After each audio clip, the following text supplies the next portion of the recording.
A biography of San Simón, also known as Maximón, would delve into the rich and complex history of this folk saint, particularly within the indigenous Maya communities of Guatemala and parts of southern Mexico. San Simón is a syncretic figure, blending elements of indigenous Maya spirituality with Catholicism, making him a unique symbol of resistance, protection, and spiritual power.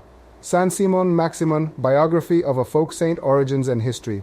San Simón, also known as Maximón, is a revered figure in various indigenous communities, most notably in the Guatemalan highlands, particularly in the towns of Santiago Atitlan and Zunil. His origins are difficult to pin down precisely, as he embodies elements from both pre-Columbian and colonial-era traditions, which were fused during the Spanish conquest of Central America. His figure incorporates both indigenous deities such as Mam, a Maya ancestral god of fertility and protection, and Saint Simon or Judas Iscariot from the Catholic tradition.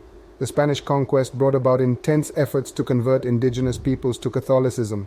As a result, Syncretism emerged, where the indigenous peoples combined their beliefs with the Catholic saints introduced by the Spanish. San Simón is believed to represent both aspects. As Maximón, he retains elements of the powerful indigenous spirits, while his connection to the biblical Simon or Judas reflects the syncretic blending of Christian saints with traditional deities. Role in Maya spirituality. San Simón is considered a powerful intermediary who helps with various earthly concerns, such as health, protection, wealth, fertility, and even revenge. He is a figure who transcends moral boundaries, aiding both the good and the wicked depending on what devotees ask of him. This complexity makes him particularly beloved among people who feel marginalized or seek justice in unconventional ways. In his role as Maximón, he is often seen as a trickster or a dual figure, capable of both good and mischief. In Maya culture, he also represents a protector of communities and traditions, embodying the resilience of the Maya people against colonial oppression. His duality reflects the intersection of good and evil, spiritual and earthly, and chaos and order. Veneration and rituals. San Simón's veneration involves rituals that are often both deeply spiritual and communal. His statues are usually seated, smoking a cigar or a cigarette, and dressed in a variety of clothes, including Western-style suits, scarves, and hats. Devotees offer him alcohol, tobacco, money, food, and candles. His effigy is sometimes paraded during festivals or rituals, especially during Holy Week, when he plays a significant role in processions in towns like Santiago Atitlan. In the town of Zunil, his effigy resides in a different home every year, as caretakers, called cofradías, take turns hosting him. Each year, the ritualistic exchange of his effigy to a new home includes ceremonies that honor his status as a community protector. The rituals surrounding him are vibrant, involving prayers, music, and dancing. Syncretism with Catholicism. San Simón's connection to Catholicism is complex. In some accounts, he is linked to Saint Simon the Zealot or Judas Iscariot, both controversial figures in the Christian tradition. Judas's betrayal of Jesus is often reinterpreted in San Simón's story as an act of ultimate sacrifice or misunderstood loyalty. This ambivalence reflects San Simón's role as a saint who both heals and curses, rewarding devotion while punishing betrayal.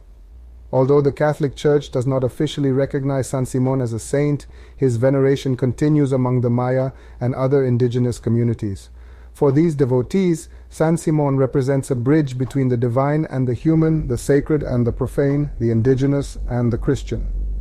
The significance of his image. San Simón's effigies vary, but the most recognizable image shows him as a seated figure with a prominent hat, often wearing Western-style clothing. His face may be carved in wood and painted with a serene or neutral expression. The use of cigars or cigarettes is a defining feature, representing both offerings and his association with worldly pleasures. In some places his figure is quite small and portable, allowing people to take him into their homes or shops, while in others he appears in larger statues housed in special shrines. The objects placed around him, liquor bottles, candles, and tobacco, reflect the things his devotees bring to seek his favor. San Simón's appeal today. San Simón remains a popular folk saint, particularly among the disenfranchised and those seeking justice or protection in matters outside the usual avenues. He is approached by people looking for aid in health, love, business, and personal grievances. For many, San Simón offers solutions that other spiritual or institutional powers fail to provide, especially in societies marked by inequality, poverty, and corruption. In contemporary times, his veneration has also spread beyond Guatemala.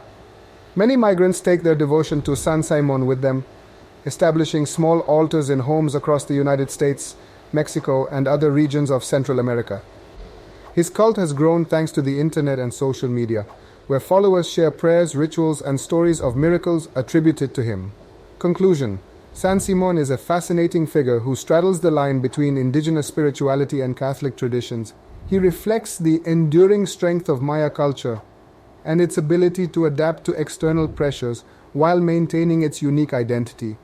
His power as a protector, trickster, and provider of justice makes him a beloved and complex figure whose veneration continues to thrive in both traditional and modern settings.